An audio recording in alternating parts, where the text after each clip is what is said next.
So, if you were just curious and you were tuning in just to hear me babble about my plans, my short-term plans, that's the end of that.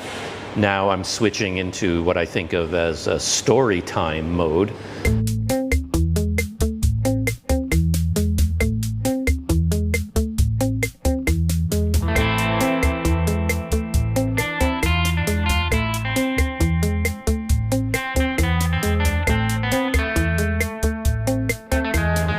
Starting with the train ticket, because that was the starting point for this journey. That's sort of what you need to do, right? You need an anchor point for all your plans. I can't really book, transportation and accommodation in Bangkok until I know when I'm leaving Bangkok. So it sort of made sense to start at the end of my journey, book the train, and then work backwards from there. And my other reason for doing that is that I've had some visitors here in Mae Sot over the 2 years that I've been here, and a common story among my visitors is that they tried to book a train and couldn't because they were too late. All the trains were fully booked. So they wanted to go from Bangkok to Chiang Mai, for example, and then they land in Bangkok and then they go down to the train station to book their train for the next day or 2 days later, and there are no seats. So hearing those stories convinced me to book my train ticket as far in advance as I could. So that was the very first thing I did. But here in Mae Sot, there is no train station. So I didn't know how or if I could book my train ticket in advance. It kind of makes sense, right? In the modern world, we can do everything online. There's an app for everything. But I had never booked a train ticket in Thailand online before, so I didn't know how to do it. And then I read this article from a foreign correspondent, an international traveling journalist, and she wrote an article about, the 6 amazing tips I learned about traveling by train in Thailand. And I thought, aha, this is the article for me. What are these amazing tips? Most of them were not amazing, I'll tell you that up front. But one of them was, she said that it's much, much better to book your ticket through the official government website. Whatever that department is called, whatever government department runs the national train system. She said, if you book online through the government official site, it's cheaper, more reliable, and it's better. She just said that's the way to do it. She said, don't use a ticket agent, don't do this, don't do that, go directly to the website. However, I'm here to tell you that in Planet Doug's world, she was wrong. It does not work that way at all. I'm guessing that she had some kind of a fixer, like a Thai helper, someone who could speak and read Thai, who did it for her and got her the cheaper price and booked the ticket, and then she concluded that it was so easy. But as a person who speaks and reads only English, the government website for the trains, it was incomprehensible. I spent a long time on that website. You had to create your own account even to book a ticket and pay for it.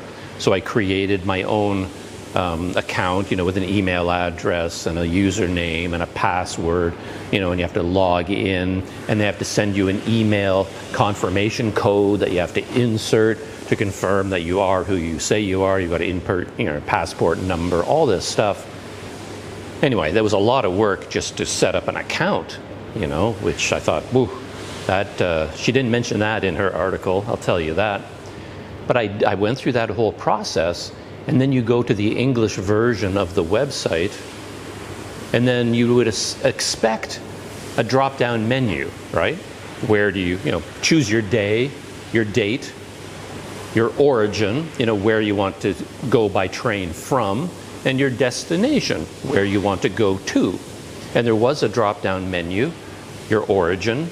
I clicked on it, expecting to see an alphabetical list of cities and or train stations, around Thailand, and it was just it was complete gibberish. It was just a long series of random phrases in English, oxen plow cart, mango statue garden. Just like this on and on, these weird phrases and words with a couple of cities sort of mixed in. And none of it was in alphabetical order. There were a couple of hundred of these things. And if you wanted to look for something like Bangkok, you had to scroll through all these nonsense phrases and you could never find what you're looking for. Luckily, there was a search bar, of course. You could just start typing in your origin city in English and it would give you your options. So I confidently started typing in Bangkok, and as soon as I got to BAN, I got a big message that's saying this, whatever it said, this is not available. There is no information about that origin or whatever it said. Apparently Bangkok was not an option to leave by train. I said, well, that was kind of weird. So I thought maybe it's the name of the train station because it's called, what is it called? Hua Lamphong Station? It's a very well-known name. So maybe they don't just say Bangkok. Maybe they use the name of the train stations. So I found out the name, the official name of it, how you spell it in English. And I started typing that in, H-U-A, and it, same thing. No, there is no information about this place. I was like, what the heck is going on? So I went to the destination and I typed in, Padang Besar, the name of the town where the train goes. Same thing. As far as the train system was concerned, it absolutely does not exist. So luckily, that is just one very small part of the internet. There's a lot more of the internet out there beyond the Thai State Railways website. And I tracked down a website that at the beginning I thought was called 12go.asia. And I knew about this website from before. I'm trying to remember now how it is I know about it, but it seemed to come up a lot when people were giving advice about how to book things in Thailand. They would just say, use this website, it's good. And I had this in the back of my mind. I kind of remembered reading it, I guess. And I eventually figured out that it's not actually 12go.asia, it's 12go.asia. So it's the numeral 1, the numeral 2, then the word go.asia. And at the 12go.asia website, you can book bus tickets and train tickets. I'm not quite sure everything you can do there. You can do a lot on this website. So that was my next destination on the internet, and I was so pleased to find it. First of all, you don't have to create an account. Maybe you could. There's probably like a sign-up thing there if you wanted. Maybe you get benefits if you create an account, or they can send you promotional emails or something. But you didn't need to set up an account in order to book a ticket. You could just book your ticket. And in some kind of a miracle, all that information about the trains, which was a complete mess on the Thai official website, they had taken all that information about all the trains, ported it into their system, and laid it out beautifully and perfectly. Everything was intuitive, everything made perfect sense, and I just, made myself another cup of coffee and I sat back on, I started using my phone by this point. I wasn't on my laptop because, that's another side of it. 12go.asia has an app. So if I see anything about an app these days, I'm all about the apps. I download the apps as soon as I can, and I downloaded the 12go app to my phone, opened it up, and I started, tapping away on my phone and doing it that way. And you just pick your day. There's the drop-down list, your origin. There it was, Bangkok, click. Where do you want to go? Padang Besar, click. And boom, they gave me a list of all the trains going from Bangkok to Padang Besar. It was so easy, streamlined, beautifully laid out. I mean, I could probably go back and, study the website and nitpick some things and think, this could be improved and this could be improved. But as a basic user experience, I was very happy with it. And I was so relieved to find this. And I thought, I can book my train ticket online. And I was very pleased about that. There was some confusion, of course, because it listed all these trains and different prices for these trains, and yet it wasn't 100% clear to me what was going on. In particular, all these trains went to Padang Besar, Thailand. But there was one train in the list that said Padang Besar, Malaysia. And the arrival time for that train was 1 hour ahead of all the other trains. So I was thinking, aha, can I take this train and then it will take me all the way across the border, and when I walk off the train, I'll be in Malaysia. Considering the state of my life right now, I have a lot of stuff to carry between here and Kuala Lumpur. So anytime now that I can stay on the train and not have to carry my heavy bags, I'm all about that. So I thought, wow, if I can stay on this train and it will physically take me across the border, that's the train I want to take. And everything I'd read told me that this wasn't possible. There are no trains that physically cross the border anymore. Yet, there it was on the website. It listed it. And I may not have trusted it if it only said Padang Besar, Malaysia, but it also changed the time, that it was 1 hour ahead. I thought, well, with that little detail, I started thinking, maybe this is real. So I was looking heavily at that train. But I was also a little bit confused because all the other trains seemed to leave from Bangkok at the same time. I think it's 9:50 in the morning, maybe. No, sorry, I'm all mixed up. 3 in the afternoon or 3:10 in the afternoon. So the departure time was all the same, but the arrival time was all staggered. Like they seemed to have different arrival times in Padang Besar, Thailand, and yet I'm pretty sure there's only one train per day. One train leaves at 3 and arrives in Padang Besar. So why do all these tickets have different arrival times? So that was a bit of a puzzle. And there were different prices. Like one ticket was 1250, 1,250 baht. Another ticket was 960 baht. Another one was 800 and something baht. But I couldn't tell from the listing why. Like, what do you get for your extra 300 baht on this train? So there was some confusion still. Would have been nice to have a human being that you could ask, what's the difference between these trains? Like, is one second class, first class, coach, cattle class? Are you back there with the cows if you're paying 800 baht? Yeah, couldn't tell. And there was also something about the berth, because this is a sleeper car.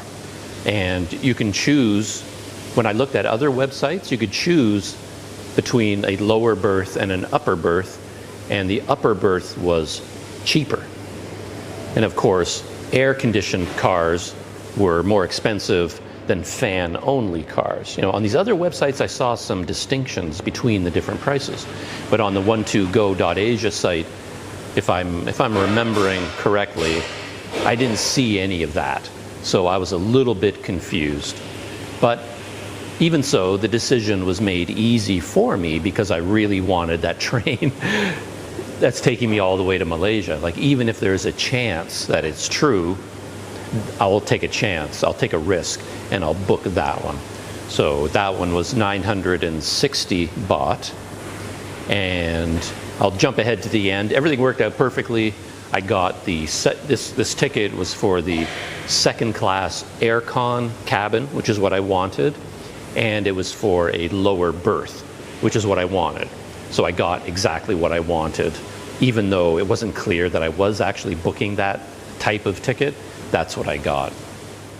I had completed booking the ticket and the time. I input my name, passport number, all the details that they were asking me for, and I'm very methodical with these things. I go very slowly. I double check, I triple check, I quadruple check, because I hate making mistakes and having to back up. I had everything right, But all this time I was thinking about, okay, is this going to be wasted effort? Because when I get to the end, how am I going to pay for this ticket? And then once I pay for it, how am I going to get it? How do I physically get my reservation, my booking? You know, I'd never done this before, so I had no experience. But anyway, I screwed up my courage, my internet courage, and I clicked on the confirm button. And once I had confirmed the ticket, I was very happy to see a long list of payment options.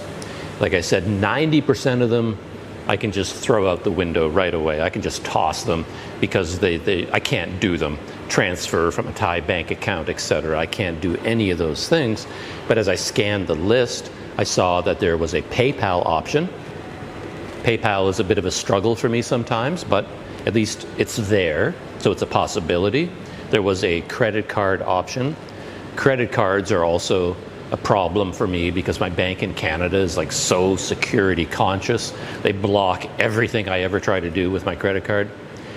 And there was a third option, which I'll mention in a minute.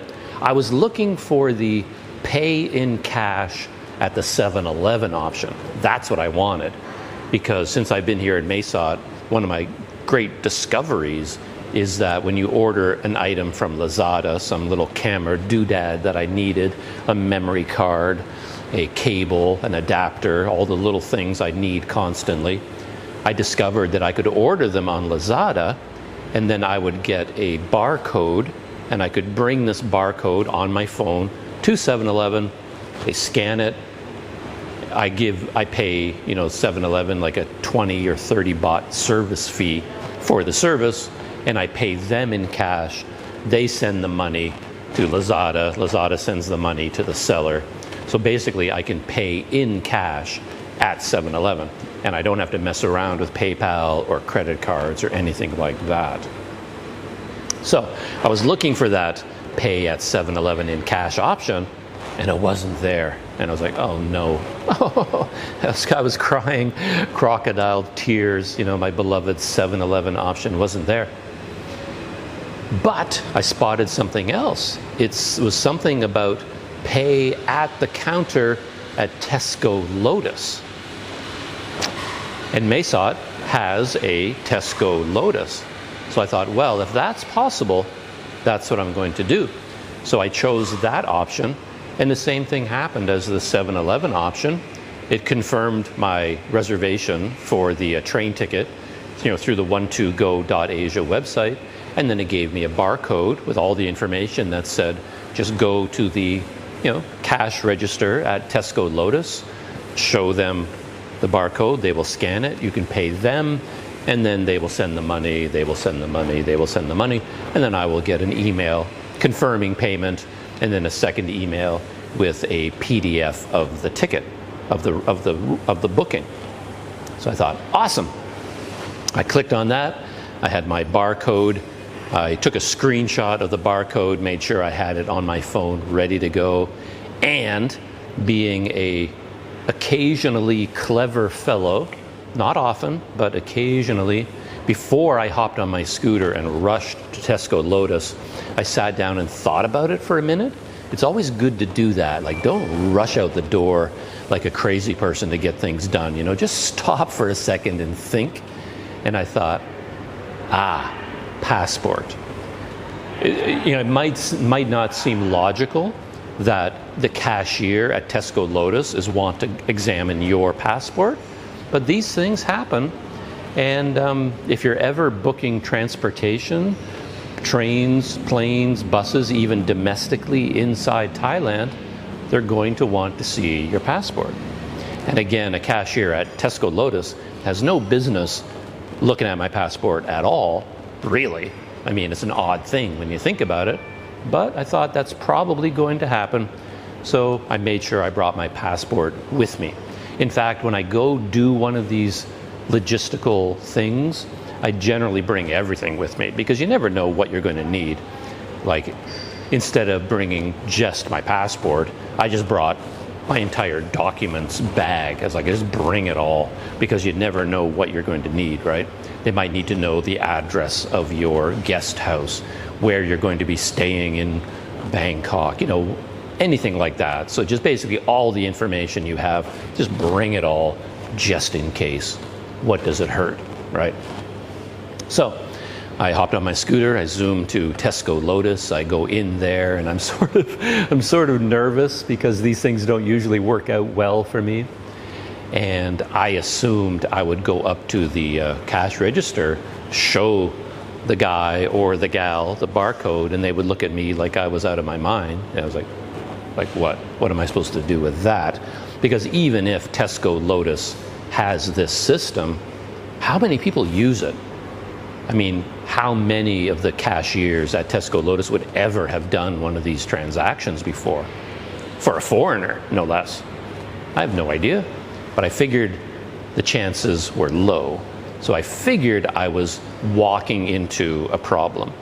And that's another area where I'm occasionally clever, because you have to prepare physically, like bring your documents, bring the money, bring your phone. You have to have all these physical things with you. But mentally, you have to prepare as well. You have to pre-plan for when things go wrong, because most of the time, something will go wrong. So you basically think ahead. It's like, okay, if the clerk looks at me like I'm a lunatic and it can't be done, just take a breath, move on. There's a lot of things you can get upset at in this world. Difficulty booking your train ticket shouldn't be one of them. If something goes wrong, and something probably will go wrong, don't let it ruin your day. Just move on. It's a task. Deal with it stage by stage until you finally get it done. Don't stress out about it. So I did that before I went into Tesco Lotus. I just stopped for a minute and it's like Zen, like Zen state of mind. Just relax, slow down, take it easy. And then I went into Tesco Lotus. And to my surprise, at the cashier, at the cash register, the guy seemed to know what I wanted to do. I showed him the barcode, and he kind of took a beat, just a short beat, looked at it, and he's like, oh, okay, I think I know what this is. And he grabbed the scanner, scanned the code, started, tapping away on his panel. And then, apparently, he hit a dead end. He suddenly was just looking at his cash register. He was waiting for it to do something. He got to the point where he thought he was done and it should start chunking and printing things out and giving him new screens, and nothing was happening. It was just frozen and not moving on to the next stage. And he didn't know what came next. So at this point, it felt to me like things were going off the rails. And things were getting worse too, because I hate bothering people. I hate being that person in the lineup. Like you go into 7-Eleven and you want to grab your yogurt and go within 20 seconds, and yet the person in front of you is buying, $800 worth of stuff at 7-Eleven, and they're trying to pay with a debit card that requires a code, and then there's a problem with their PIN, and the man, that person. They're always ahead of you in line. And it takes them 10 minutes to do something at 7-Eleven while you're waiting behind them for your 20-second transaction. I do not want to be that person. And suddenly at Tesco Lotus, I was that person. I'm standing there occupying the time of this cashier, and people were piling up behind me. Someone with, one item, a bottle of shampoo that they want to buy and go home, and they're stuck waiting in this line, because it was the only cash register that was open, and I was blocking everything. So I was causing trouble when I really did not want to cause any trouble at all. And I started to feel worse and worse and worse as I see all these people waiting behind me. Luckily, my cashier, he finally decided nothing was going to happen. So he got on the phone and he started making phone calls, and then he turned to me and told me to go somewhere else, because they have a big information customer service counter. And he said, dude, that way, please go that way. They will help you over there. And I thought, thank you. I mean, that's awesome, because I kind of thought I might end up there anyway, but my instructions told me to go to a cash register, not to the customer service desk. But anyway, I went to the customer service desk, and they knew about me in advance because they had been on the phone with this guy, so they knew what was going on. Scanned my barcode, boop, boop, boop, boop, you know, tapped away on the screen, and then she turned to me, you know, passport, please. It's like, oh, actually, I forgot to mention, the cashier, he also asked to see my passport before he, you know, started entering all the information, you know. So I gave him my passport, and he's looking at the information page, confirming what was on my passport with what was on the, you know, the barcode information, the ticket reservation. Passport number matches, the name matches, and he's flipping through the pages of my passport, looking at visas and things. And this is the cashier at Tesco Lotus. It's kind of funny. And then when I got to the customer service counter, this woman also asked to see my passport, and she had to confirm that all the information was correct. And if it didn't line up, she would not have sold me the ticket, which is again why you need to double and triple check, like enter your passport number correctly and enter your full name, your full legal name as it appears in your passport. That's always the key to these things, because if you write your name one way on your ticket and it's different on your passport, you can probably get away with it, but maybe not. It could lead to trouble. So it's nice to have everything line up. And then this woman looked at my passport, everything's fine, handed it back to me.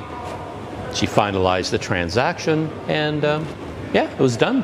I paid her in cash, and she printed out a receipt, you know, just a cash register receipt. That was pretty much all I had to prove, you know, that I had a train ticket. But then instantly I got a notification on my phone from 12go.asia saying we have confirmed payment. I opened up the email and it said, you know, thank you for your payment. We will send the money to, you know, the Thai State Railways to confirm your reservation on the train, and when that is completed, we will send you another email containing your ticket.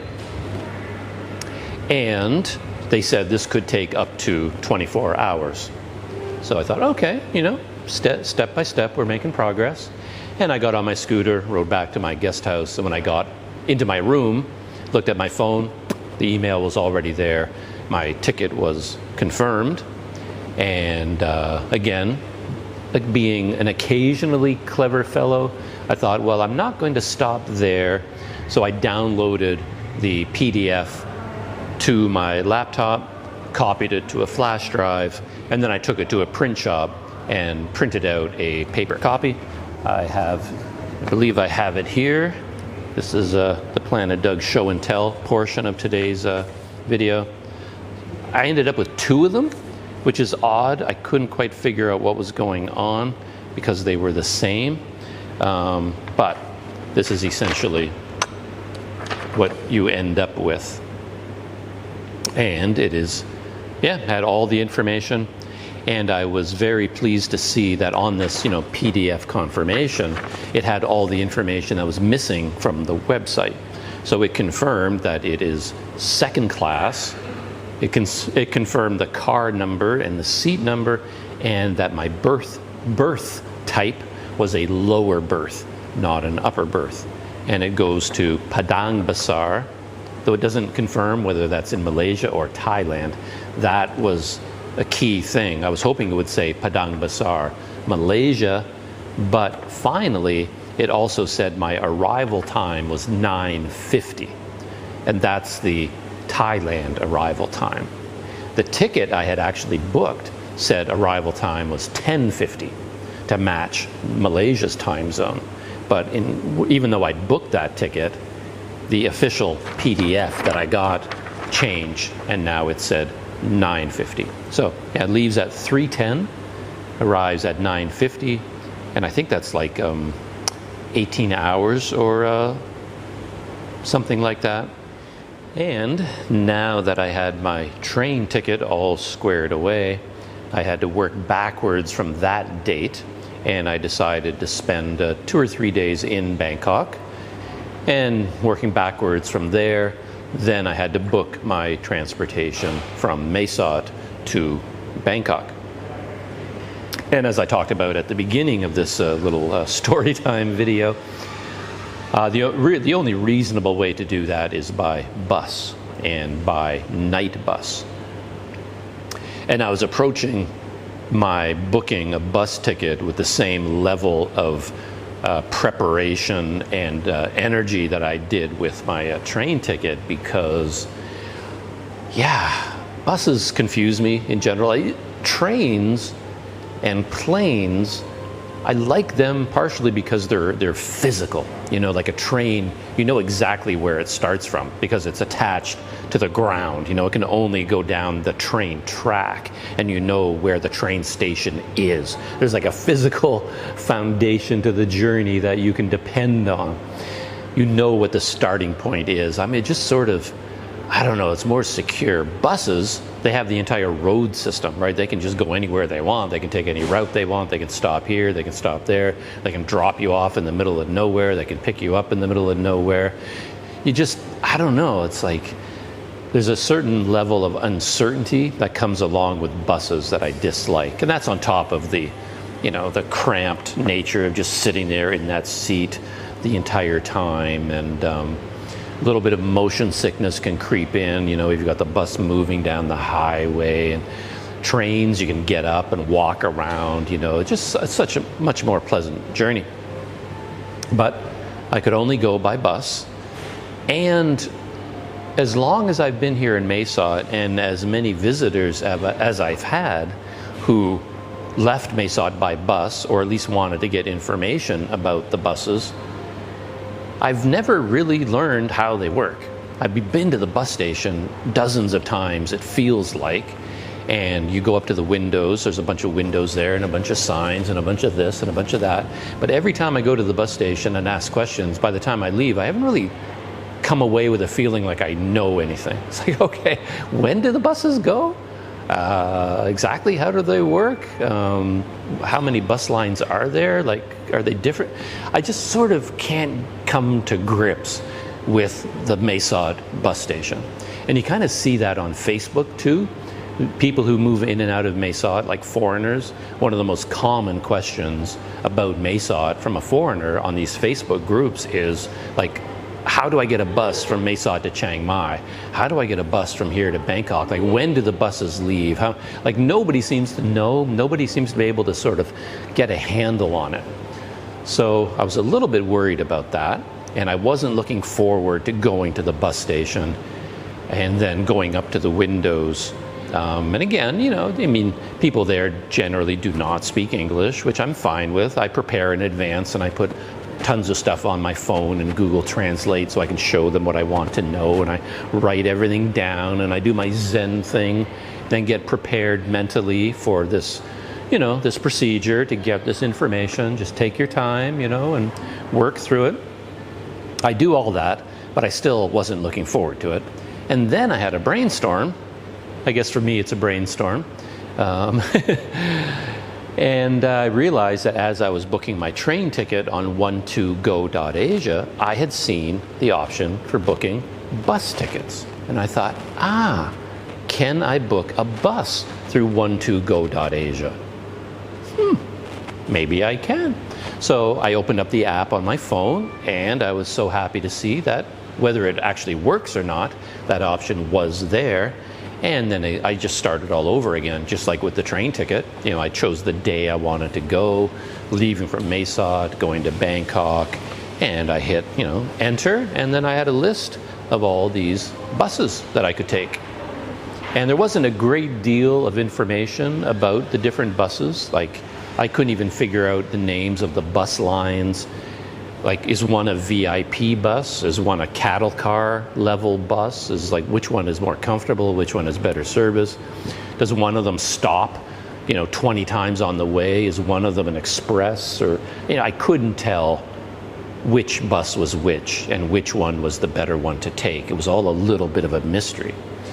But I thought, well, I might as well give this a try and see what happens. And I just sort of picked one at random, and I said, okay, this one, entered in all of my, you know, passport information. I didn't have to create an account or anything like that. to book my bus ticket, hit enter, and there it was again, pay at Tesco Lotus. And I was already an expert at doing that, so I was very happy to see that. Yeah, did the same thing. Got the barcode, went to Tesco Lotus, went straight to the customer service desk.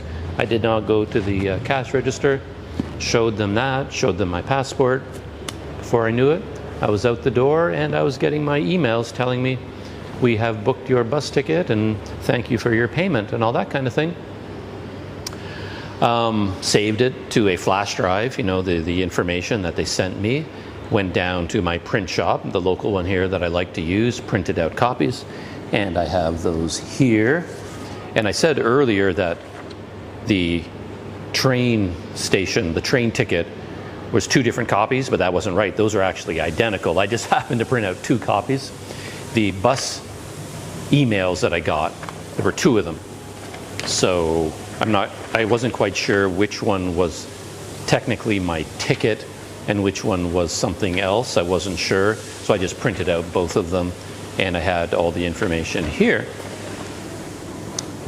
But then, being a occasionally clever person, usually extremely dumb, but occasionally clever, I was thinking that I'm here in Mesot, the bus station is right around the corner, I've got time, maybe it's a good idea to go to the train station in person, show them this, and ask them, is this okay?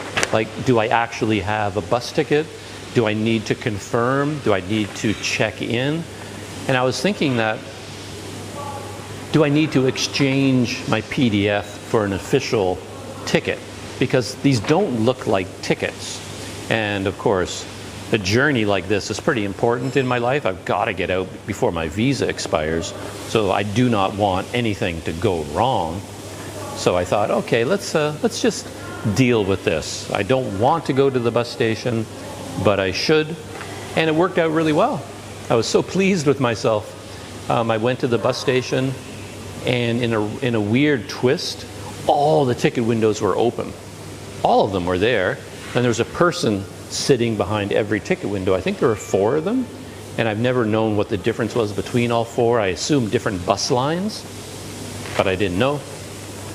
I didn't even know what bus line I had booked with. But when I was looking at my ticket, I saw, or my PDF, I saw a kind of a logo here. And I thought, oh, that's probably the logo from my bus line. And I scanned the windows, and I saw that logo on a little poster above one of the windows. So I went to that window, and I typed out a question on my phone in Thai, in English, translated into Thai. I showed that to the woman. She looked at it. She looked at the PDF that I handed her, and she understood instantly what it was I wanted to do. I was so happy about that. She was like, oh, okay, give me a second, you know. And she looked at the information on her computer, typed up, you know, and called up my online booking, my reservation, and then she printed out an official bus ticket for me. So I'm very happy with that. Not only did she print it out for me, she highlighted the pertinent details about the date, the time, and the gate number. Do you call them gates at bus station? Because there's different parking slots where the buses go. And I have to go to number 10. That's where my bus goes. And my ticket, I didn't mention this, but for the bus, I was able to choose a seat number. And I didn't really trust that that was real. So I was kind of pleased when she printed out my ticket and I saw that my selected seat was actually on the ticket. And I confirmed with her. I said, oh, the seat number, like, is that real? I mean, do I really have a reserved seat? Because I just assumed it would be kind of a seating free-for-all when all the passengers boarded the bus. But apparently, you know, the seat reservation is real. So that was kind of cool. So, I was very happy with that. And with that experience, I'm probably going to do the same thing in Bangkok. When I get to Bangkok, I'll take some time, go to the train station, just so I know where the train station is and how to get there from my guest house. And then I will also go up to a window there talk to a human being, show them my PDF reservation, and maybe they will need to confirm my ticket and then print out an official, train ticket for me. I assume that's what's going to happen, but that's what I plan on doing. And you might think story time on Planet Doug is over, but it's not, because I was so happy about my success at the bus station. I kind of felt like I was on a roll. Things were happening, things were working out, arrangements were being made, and I thought maybe I should take advantage of this mood and go to immigration. As far as I was aware, I didn't need to go to immigration. I have my last visa extension stamp in my passport. It expires on September 21st. I'm leaving the country on September 20th, a day before the expiration date. And as far as I was aware, I didn't have to do anything else. I could just show up at the border, hand them my passport, and they will stamp me out. But I didn't know that for sure. And I thought it wouldn't hurt to check. Just like with the bus ticket and the train ticket, I'd reserved it online, but maybe it would be a good idea to go to the bus station and check. That turned out to be a wise move, so I thought maybe for immigration it would be equally wise. So I kind of had a feeling that this may not work out as well for a whole bunch of reasons, but I thought, well, I'm on the scooter, the bus station is really near the immigration office, so I thought, okay, let's just zoom down the road, pop into immigration, I've got my passport with me, let's just see what they have to say. And things didn't really go that smoothly there. I was writing an email to a friend of mine this morning, and I was talking about how I normally prepare a lot for things, and every time I go to immigration in Mesot, I'm very careful to go there early in the morning. They open at 8:30. I like to be there at 9 a.m., give them 30 minutes to settle into their day's routine, but get there at 9 before anyone else is there. And I like to go on like a Tuesday to Thursday.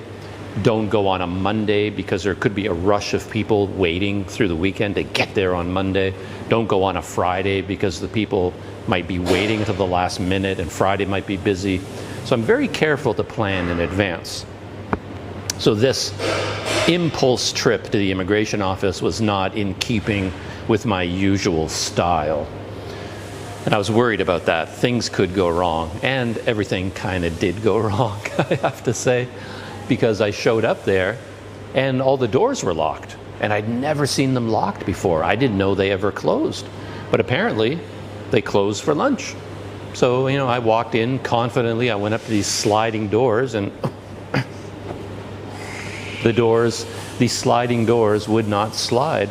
And I was looking around, and it's like, I guess they're closed for lunch, but I didn't know because there's no sign that says opening hours, and then we're closed from 11:30 till 2 for lunch or anything like that.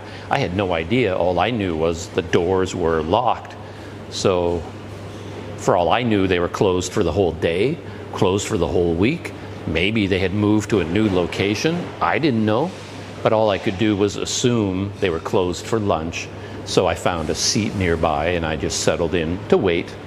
And I wasn't pleased about that because I was disappointed in myself that I hadn't planned better. It's like, okay, you deserve this for doing this out of character, impulse trip to immigration.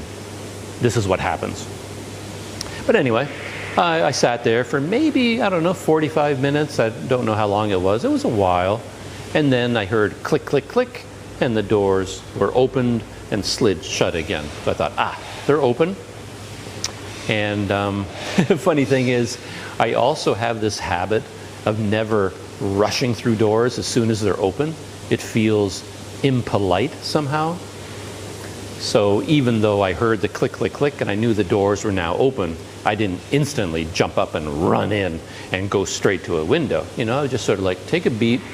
They open the door. Don't rush in like a stampeding herd of cattle. Just So I waited another 5-10 minutes, made sure my passport and everything was ready to go, and then I strolled inside. But despite all of this, when I got inside, someone was already in there ahead of me. 2 people. And I have no idea how that was possible. No one else had gone in through the doors since they'd been unlocked, but somehow these 2 people were already inside, and they were already in a deep, difficult, complicated transaction with the immigration clerk. And a weird thing about this immigration office is that they moved.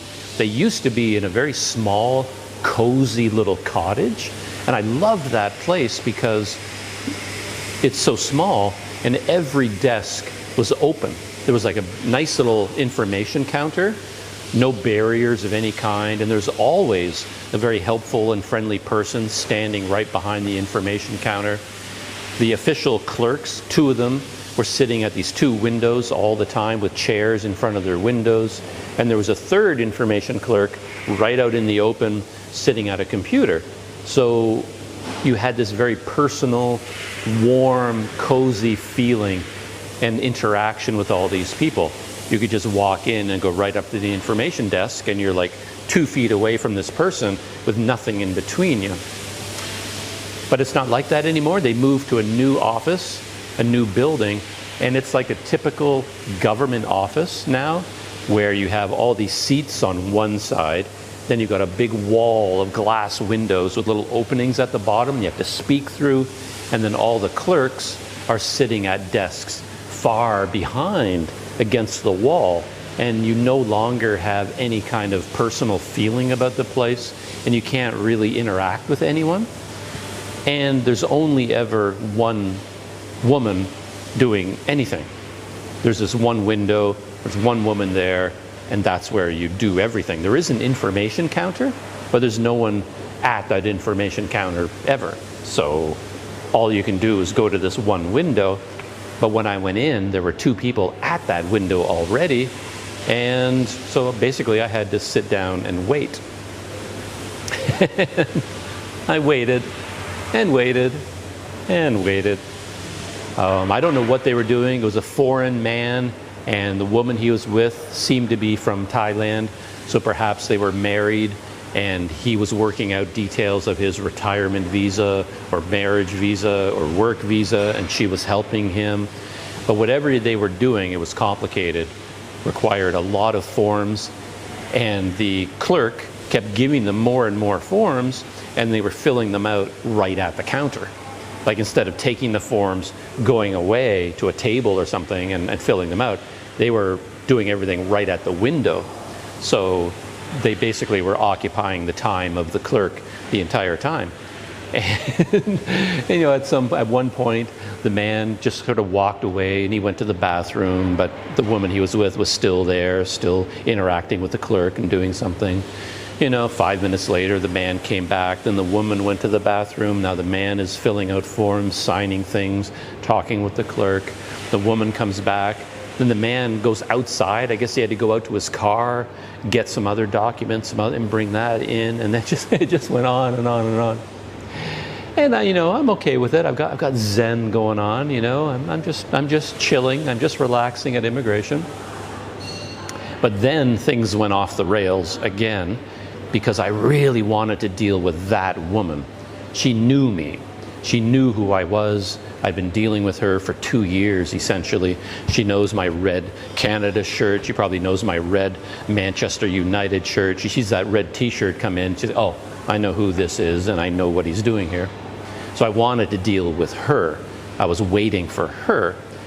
But she eventually noticed that I've been waiting a long time, and then she called over to someone else in the immigration office and said, oh, can you help him? And this young man got up from a desk. He looked like a trainee or something like that. And he came up to the information counter and stood there and kind of indicated, can I help you, sir? And I was like, no. It's like, I knew this was not going to go well. It was like the recipe for disaster. I just knew it, because he doesn't know who I am. And now we have this huge glass barrier between us. I won't be able to hear him. He's not going to be able to hear me. I'm not going to be able to show him, translated sentences on my phone. I can't, I knew this was not going to go well. And I was doing something unusual. It's not like I was showing up with all the correct forms already filled out. Like normally I have all the forms, they're all done, I've got my passport. We don't even have to speak to each other. I just hand over my package, they look at my passport, look at the forms. Oh, I know what you're doing. Bum, bum, bum, bum, bum. I'm out the door in 5 minutes. But this time I was there to get information, and my information was a bit weird. My question was complicated. Like, I've been in Thailand a long time on the COVID visa program.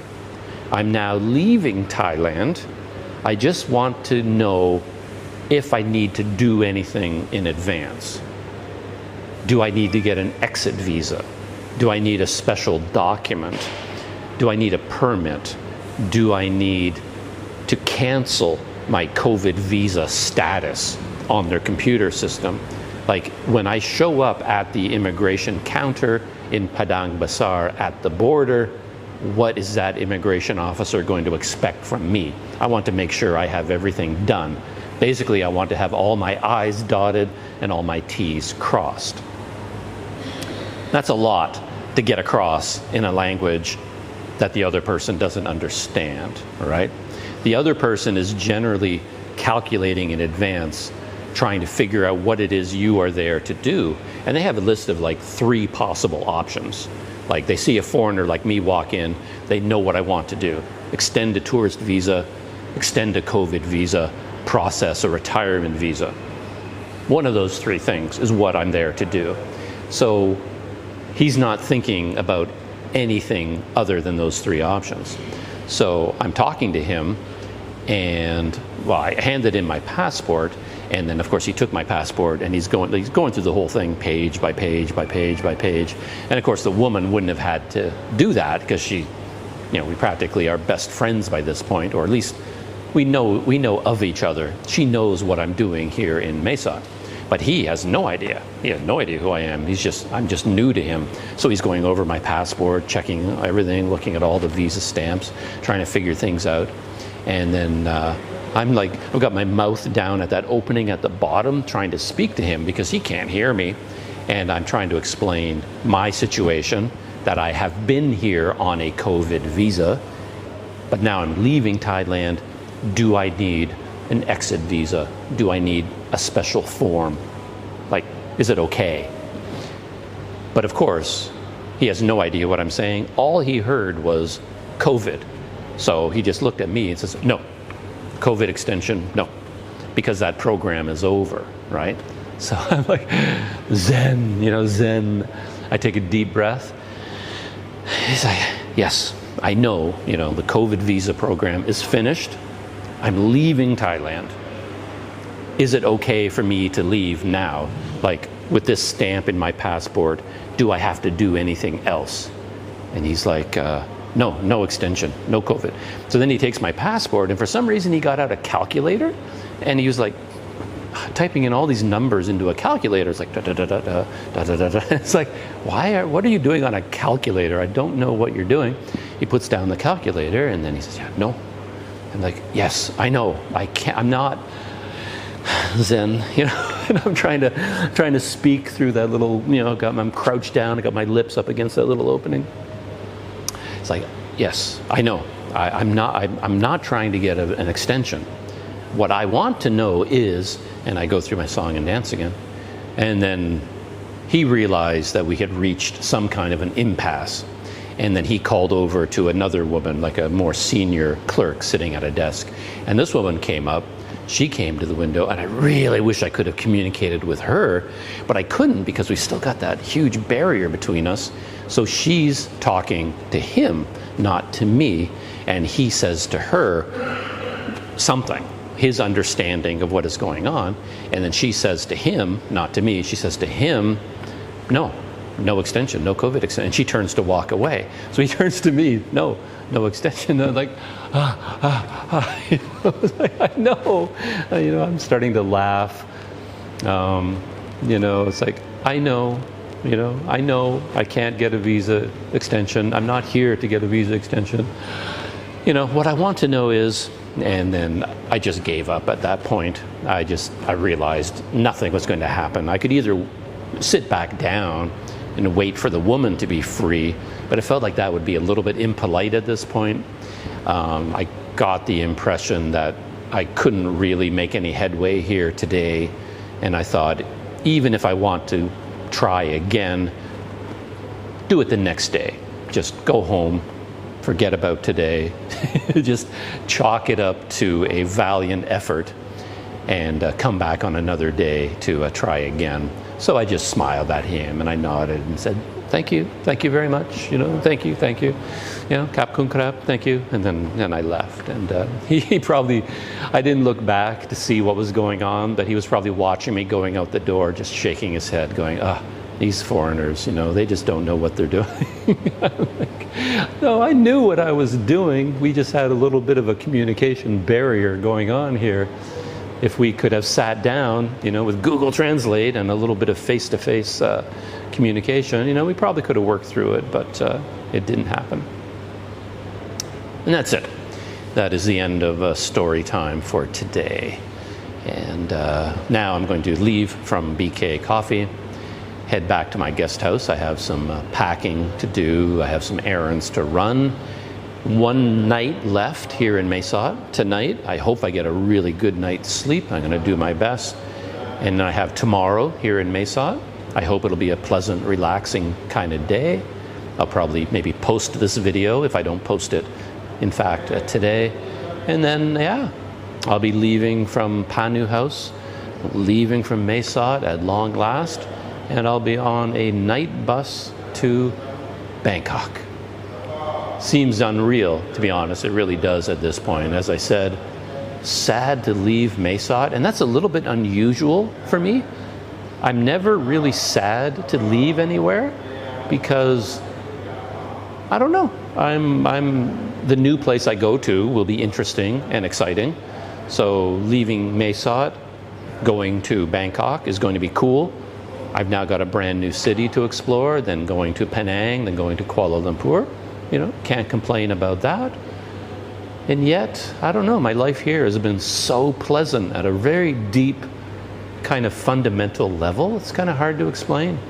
Just the rhythm of the days here, hopping on the scooter, picking a direction on Google Maps, riding out into the countryside, into the hills, seeing what's there, spending the day out there, coming back, coming to BK Coffee, going to Borderline for the occasional fancy dinner of Shan soup and Shan potato salad. Yeah, it's just been a good place to live, a good place to be based during the pandemic, but it is time to go. And tomorrow night, maybe 30 hours from now, I'll be on a night bus to Bangkok. So hopefully I'll record some of that journey along the way from here to Bangkok, my time in Bangkok, and then the journey from Bangkok to Malaysia. Yeah, we'll see how that all shakes out. Thanks for hanging in there with me for a story time. I hope all of you people that are interested in logistics and behind the scenes stories enjoyed that a little bit, and I'll see you in the next video.